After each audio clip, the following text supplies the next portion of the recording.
রহস্যপিডিয়া with Souvik. Parashar মাস্টারের ঘটনার পর বসন্ত আর তেমন কোনো বড় ঝামেলা পাকায়নি। তবে তার বছর 5 পর সুরমা বলে একটা মেয়েকে শারীরিক নির্যাতন করে খুন করা হয় আমাদের গ্রামে। সারা রাত নিখোঁজ মেয়েটার শিয়াল কুকুরে খাওয়া লাশ পরদিন সকালে ঝুলিয়ে দেওয়া হয়েছিল মোড়ের বট গাছটার ডালে। অনেকে বলে গাছটা নাকি বসন্তরই ছিল। নমস্কার, আমি Souvik. Welcome to my podcast Rahasyapedia. চলছে সুবর্ণ বসুর লেখা গল্প অন্ধকার সরণি ধরে। আজ 7ম পর্ব। প্রাক্তন কাউন্সিলরকে নিয়ে স্মরণসভার ছাপ পেয়ারা বাগানের সর্বত্র। 2-4টে বেদি টেদি করে প্রয়াত বসন্তমোহন সেনের ছবিতে মালা দিয়ে শ্রদ্ধা জানানো হয়েছে স্থানীয় পার্টি অফিসে, রাস্তার মোড়ে, স্কুলের সামনে এবং এলাকার বিভিন্ন গুরুত্বপূর্ণ জায়গায়। মোটামুটি সকাল 9টা সাড়ে 9টার মধ্যেই পেয়ারা বাগানে এসে নেমেছে অনমিত্র। সিভি স্যার যে গাড়িটার ব্যবস্থা করে দিয়েছিলেন সেটাও রেখেছে বেশ খানিকটা দূরে। জিজ্ঞাসাবাদ শুরু করেছে পার্টি অফিসের অল্প দূরে একটা চায়ের দোকান থেকে। পাশে বসা লোকটাকে লক্ষ্য করে অনমিত্র প্রথমেই স্বগতোক্তি করেছিল, আজকালকার দিনে বসন্তমোহন সেনের মতো নেতা সত্যি বিরল। পাশের লোকটা চোখ সরু করে তার দিকে তাকিয়ে বলল, মশাই কি বাইরের লোক? হ্যাঁ, খবরের কাগজ থেকে বসন্ত সেনের শোকসভার কভার করতে এসেছি। ওই বসন্ত সেন সম্বন্ধে তথ্য যদি পাই। সেই মশাই পেয়ে যাবেন, যান না পার্টি অফিসে যান, ওরা ছাপা কাগজে দিয়ে দেবে। আসলে আমি একটু এক্সক্লুসিভ চাইছিলাম আর কি। না না মশাই, আসলে বেফাস কিছু বললে ওই পার্টির সম্বন্ধীগুলো হাতে মাথা কাটবে। বলেই তাড়াহুড়ো করে উঠে পড়ল লোকটি। আরে শুনুন না মশাই। বারবার ডেকেও তাকে থামাতে পারল না অনমিত্র। লোকটি কি গিয়ে তার চেনা জানাদের কিছু বলে বা সাবধান করে থাকবে? কারণ যাকেই জিজ্ঞেস করতে যায় সেই পার্টি অফিসে যেতে বলে সটকে পড়তে লাগলো। ঘণ্টাখানেক চক্কর কেটেও কারো মুখ থেকে একটা কথাও আদায় করতে পারল না অনমিত্র। হতাশ হয়ে সে ফের এসে বসল সেই চায়ের দোকানটায়। পেয়ারা বাগানে পার্টির আতঙ্ক বেশ ভালোই সক্রিয়। কেউই প্রয়াত বসন্ত সেনকে নিয়ে মুখ খুলতে রাজি হল না।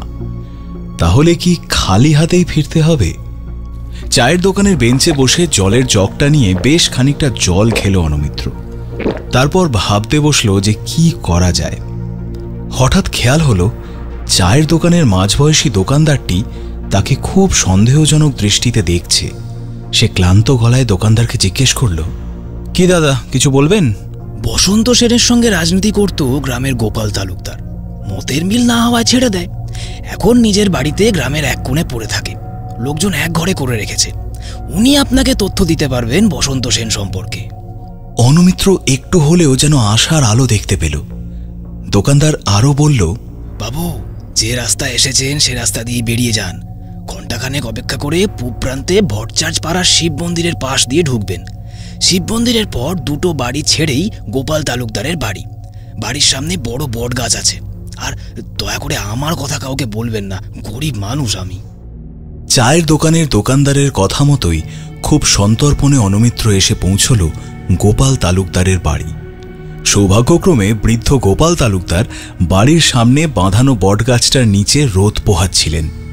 অনমিত্র কথা বলে নিজের পরিচয় দেয়।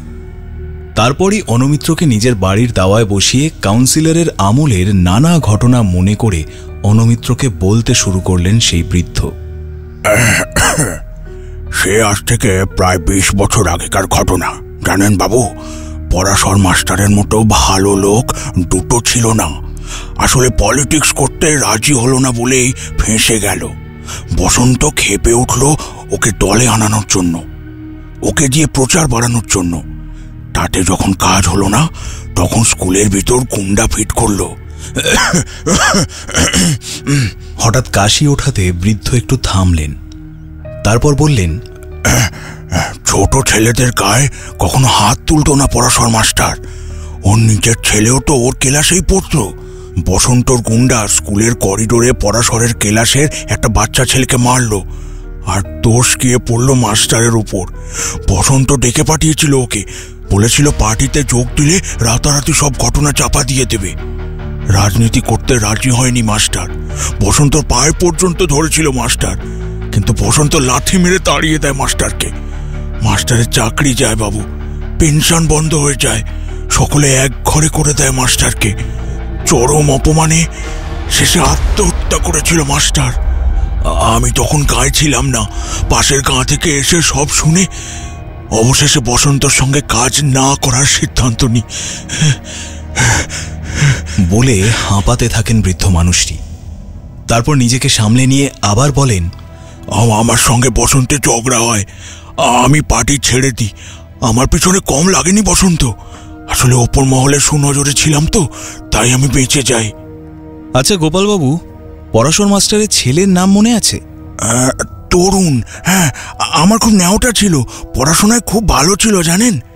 তবে পরাশর মাস্টারের ঘটনার পর বসন্ত আর তেমন কোনো বড় ঝামেলা পাকায়নি। তবে তার বছর 5 পর সুরমা বলে একটা মেয়েকে শারীরিক নির্যাতন করে খুন করা হয় আমাদের গ্রামে। সারা রাত নিখোঁজ মেয়েটার শিয়াল কুকুরে খাওয়া লাশ পরদিন সকালে ঝুলিয়ে দেওয়া হয়েছিল মোড়ের বট গাছটার ডালে। অনেকে বলে গাছটা নাকি বসন্তরই ছিল, আমারও তাই বিশ্বাস। তবে জানেন বাবু, দুটো ঘটনার মধ্যে একটা যোগ আছে, সেটা এখনো অনেকে জানে না। আসলে আমার সঙ্গে ওই পরাশর মাস্টারদের একটু ঘনিষ্ঠতা ছিল কিনা তাই আমি জানি। বাবু, আমি একটু আসছি, একটু জল খাবো, আপনি বসুন বসুন। কথা শেষ করে ঘরের ভিতরে উঠে গেলেন গোপালবাবু। মাথা নিচু করে ভুরো কুঁচকে বসে থাকা অনুমিত্রর তখন একটাই চিন্তা, পরাশর মাস্টার আর সুরমা মণ্ডলের পরিবারে আর কে কে ছিলেন, সেই সব লোকজন এখন কোথায়? 15-20 বছরে কোনো সূত্র হারিয়ে যায়নি তো? তার মন বলছে রুবিক্স কিউব সমাধানের আর বেশি দেরি নেই, কিন্তু শেষ টার্নগুলোই ভীষণ ক্রিটিক্যাল। বৃদ্ধের জন্য মনে মনে প্রশ্নগুলি সাজাতে শুরু করল অনুমিত্র। একটা জলের জগ নিয়ে এসে ফের দাওয়ায় বসলেন গোপালবাবু। জিজ্ঞাসাবাদ শেষ করে অনুমিত্র পৌঁছল ইন্ডিয়ান ইন্টেলিজেন্স ব্যুরোর অফিসে।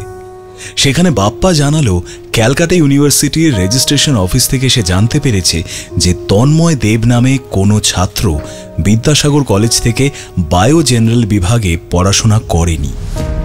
সমস্ত ব্যাপারটা জানার পর অনুমিত্র সিবিকে বলল, কাল সকাল 11টা নাগাদ বসন্তবাবুর বাড়িতে সবাইকে জড়ো করা যায়?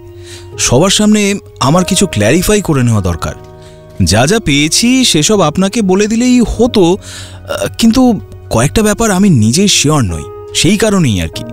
বেশ, তো আমি ওসি দিবাকরকে বলে দিচ্ছি, ওর সবাইকে বলে রাখবে, বাড়ির সবাই তো। জানতে চাইলেন সিবি। পুলিশকে আমি বলে দিয়েছি ক্রুকেট লেন থেকেও শলাকাকে যেন নিয়ে যাওয়া হয়, আর একজনকে নিয়ে যেতে হবে, তার কথাও অবশ্য পুলিশকে বলা আছে। ও হ্যাঁ, আর বলা হয়নি, কাল আমি চাঁদনি থেকে মেট্রোয় রাত্রিরের দিকে ফের গড়িয়া প্লেস গিয়েছিলাম। কেন? লটারিওয়ালা হাবু দাসকে ট্যাপ করার ছিল, একটু করলাম, বেশ কিছু জানাও গেল, শান্তভাবে বলল অনুমিত্র। সিবি ফের বললেন, হাবু দাসটা আবার কে? ওহো হ্যাঁ, আপনি তো জানেন না। আরে ওই রাঁধুনি অনিমা তার আশিক, তাই না বাপ্পা? হ্যাঁ, কারেক্ট। বাপ্পা অনুমিত্রর কথায় সায় দিল। চেয়ারে বসে কথাগুলো এতক্ষণ বলছিল অনুমিত্র। সারাদিনের পরিশ্রমে তাকে খুব উস্কো খুস্কো দেখাচ্ছে, মুখ চোখও শুকিয়ে গেছে। সিবি গলায় সামান্য শ্লেষ এনে অনুমিত্রকে বললেন, তা কাল না হয় সবাই ঘটনাটা জানবে, আজকে আমরা কিছু জানতে পারবো না? বলছি, একটু জল খাবো। বাপ্পা একটা খাবার জলের বোতল এগিয়ে দেয়। জল খেয়ে অনুমিত্র বলতে শুরু করলো, আর একটু তাড়াতাড়ি হয়ে যেত, আসলে ইউনিভার্সিটি ঘুরে আসতে গিয়েই দেরিটা হলো। ইউনিভার্সিটি? অবাক হয়ে তাকালো বাপ্পা। মৃদু হেসে অনুমিত্র বলতে শুরু করল, কিন্তু অনুমিত্র কি বলল সেটা তো জানানো যাবে না, সেটা জানলো শুধু সিবি আর বাপ্পা। বাকি ক্লাইম্যাক্স পরবর্তী পর্বে।